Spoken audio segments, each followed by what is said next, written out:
ஆண்டவராய் இயேசுவின் நாமத்தில் இந்த நாளிலும் கூட உங்களை வாழ்த்துகிறேன். ஆண்டவர் நம்மை பார்த்து சொல்லுகிற ஒரு காரியம், இனி உன் வாழ்க்கை பழையபடி இருக்காது.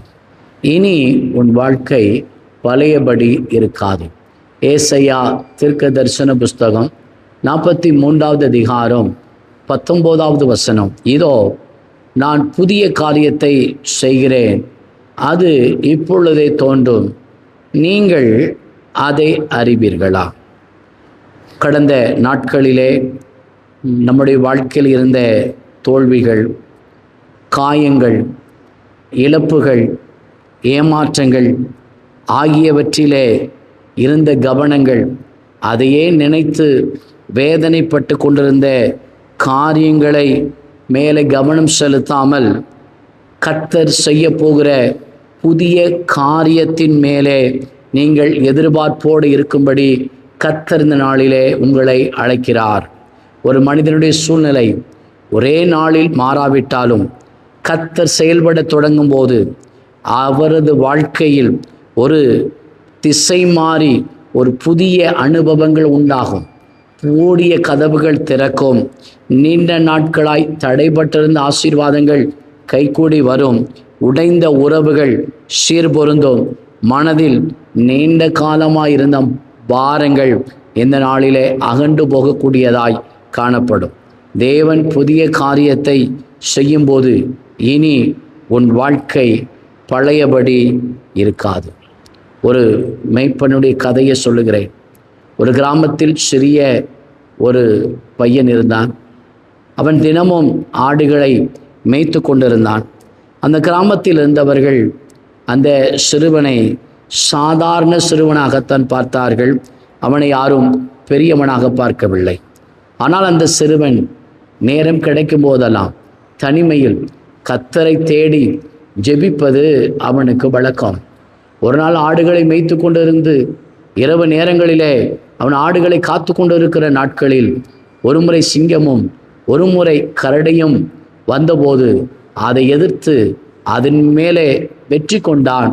அந்த அனுபவம் கர்த்தருக்கு மாத்திரம்தான் தெரியும், மற்ற யாருக்கும் அந்த அனுபவம் தெரியாது. ஒரு நாள் ஒரு பெரிய போர் வீரர் தேசத்தையே பயங்காட்டி கொண்டிருந்தான். தேசத்தில் உள்ள வீரர்கள் எல்லாம் அவனை எதிர்த்து நிற்க பயந்தார்கள். ஒருவரும் அந்த போர் வீரனை எதிர்க்க முன்வரவில்லை. ஆனால் இந்த சிறிய அந்த பையன் என்ன செய்தான்? அவன் முன்னேறி சென்றான். அந்த போர் வீரனை எதிர்த்து எல்லாரும் அவனை இகழ்ந்தார்கள், எல்லாரும் அவனை கேலி செய்தார்கள். ஆனால் நடந்தது என்ன? கர்த்தர் அந்த சிறுவனுக்கு வெற்றியை தந்தார். அவன் பெயர்தான் தாவீது. இந்த சத்தத்தை கேட்குறவங்க வாழ்க்கையில் ஒரு பெரிய திருப்பு முனையாக இந்த நாள் இருக்கும். தாவீதுக்கு நேற்று தினம் வரைக்கும் ஆடுகளை மேய்த்த தாவீது இன்று தேசத்தின் ஜனங்களை கவர்ந்து இழுத்தான். அதுவரைக்கும் ஆடு மேய்க்கிறவனாக இருந்தவன் அந்த போர் வீரனை ஜெயித்த பிறகு அவன் இஸ்ரவேல் மேலே ராஜாவாய் மாறுவதற்கு அவனுக்கு ஒரு திருப்பு முனையாக இருந்தது.